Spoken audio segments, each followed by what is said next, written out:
Hello and welcome to the Toolkit. Today we are looking at strategic gaps, the difference between where we want to be and where we are now. This is where we set our strategic goals.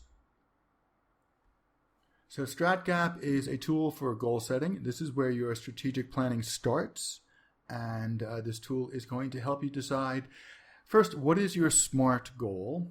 Next, what is your plan B or fallback option, or your BATNA, your best alternative to no agreement?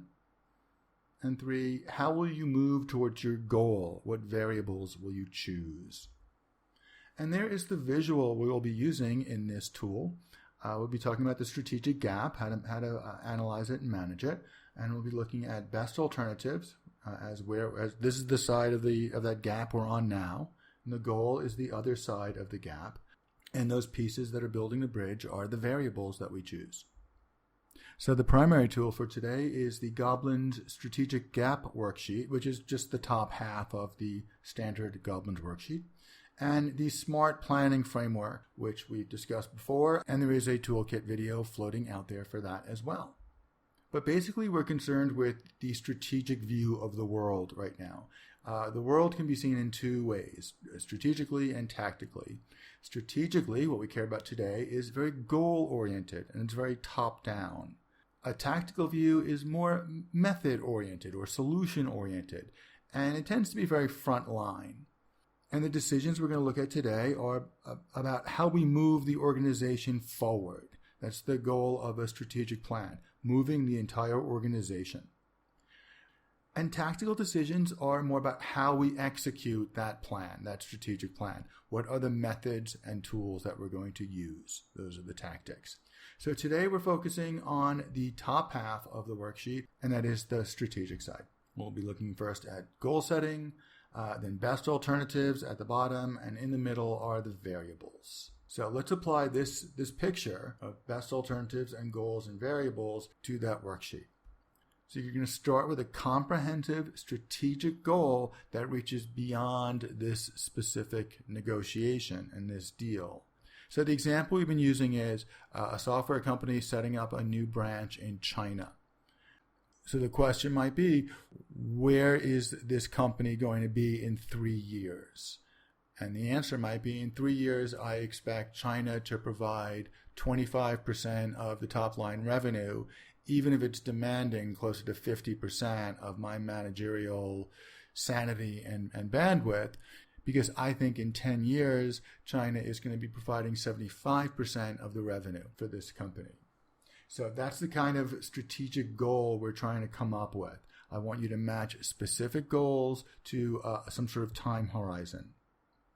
Focus on qualitative goals at the beginning. You're going to start big picture and get more specific. I want you to describe things at the early stages of your goal setting. But remember that goals are strategic and therefore confidential. If your counterparty is setting your goals for you, then you have to regard him as a strategic partner. And that's why it's right on the worksheet. There's a checklist where you get to choose between strategic relationship, other, which you have to describe, and a one-off transaction. And the concern here is not about you choosing the wrong partner. I'm more worried about you having a partner, ending up with a partner that you never chose, that you made a mistake and now you have a partner for life when that was never part of your plan. So let's look at the other side of the bridge, and that is the best alternative. And this is what you have now, what you have in the event that this negotiation falls apart.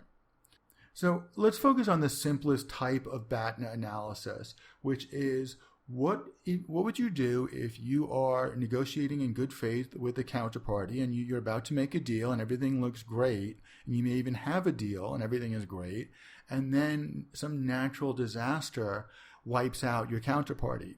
You love him, he loves you, but you can't do this deal. What have you got in reserve? What is your backup plan? And for our purposes, it's got to be 100% sure thing. So even though you might think it's not going to be hard to find a new counterparty, I really want you to quantify how long it's going to take and how much it's going to cost. And finally, we look at the variables. Variables are the resources you need to move this negotiation from where you are now to where you need to be. So variables are like your wish list or your ransom note in some cases. It's everything you want from the other side. So be specific and be selfish. I want you to include everything. And if everything means having a really good relationship, I need you to figure out a way to make that a variable. Variables are going to end up being the core of your agenda. This is all the specific things you need the other side to provide. So don't assume that common sense is a real thing. Don't assume that usual practice is going to help you. And don't expect basic humanity to play a part in your negotiation. If you're not asking for it, you're not getting it. And that includes a relationship. Also, while we're on the subject, if there is something that is simply off the table, make a note of that and make sure that you have a plan for what happens if that line gets crossed. Choosing the right variables is absolutely crucial to negotiating well. So make sure that you're choosing variables that complete your objective for this part of the deal, all the resources you need to move from where you are now to your goal. You may even start out by selecting the variables first and then doing a partner search or a supplier search based on who can provide you with this variable, with this solution on the best possible terms. Okay, thanks very much. I'll talk to you again soon.